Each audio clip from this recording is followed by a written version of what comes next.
tonight's round was a particularly interesting one. We had, for the first time, some matchups between the title players.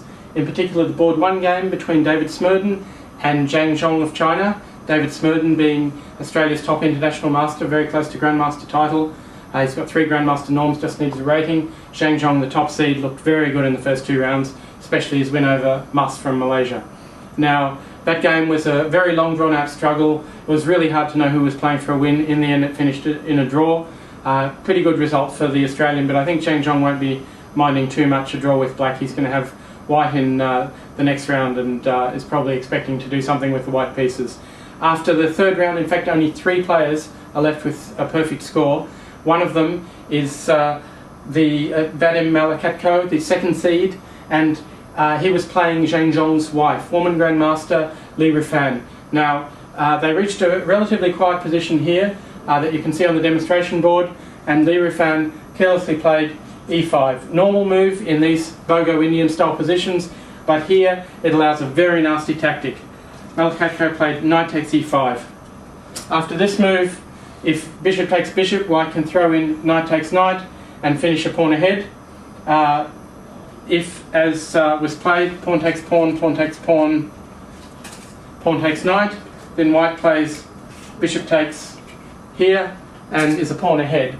After pawn takes, queen takes. Now black suddenly realised that none of the tactics seemed to work.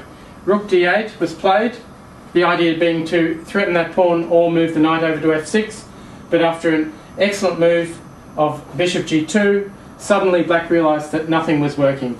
If queen takes pawn here, then bishop returns to c6, wins the knight on d7, which is pinned, can't move because of queen takes rook.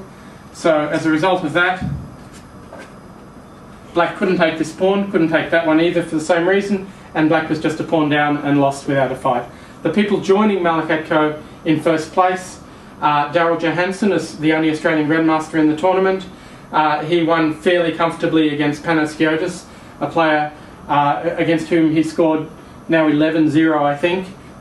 So Pano caused the big upset in the 2nd round, beating Andres Toth, Hungarian international master, but he couldn't do it 2 games in a row.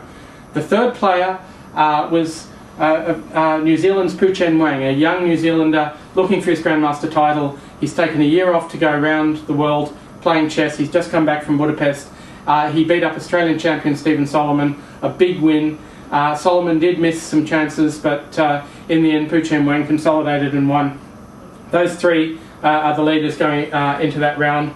Already a lot of draws on the top boards between strong players, although one in particular should be noticed. That was between Atanas Kizov and Dejan Antic. They agreed to draw very quickly in only about 15 moves. They were blasted by the arbiter. This tournament has a no draws in under 30 move rule. The only reason they weren't given a double forfeit is because the arbiter agreed. He hadn't announced the rule at the start of the tournament. It was only on the website. He's about to announce that for the players coming up to the next round, and we shouldn't see too many short draws for the rest of the tournament. But certainly Kizov and Antic got a near bashing, and they probably won't do it again. You never know, of course. So we're looking forward to the 4th round, looking like it's going to be Malakatko against Johansson, 2nd seed against top Australian. Anything can happen. Stay tuned.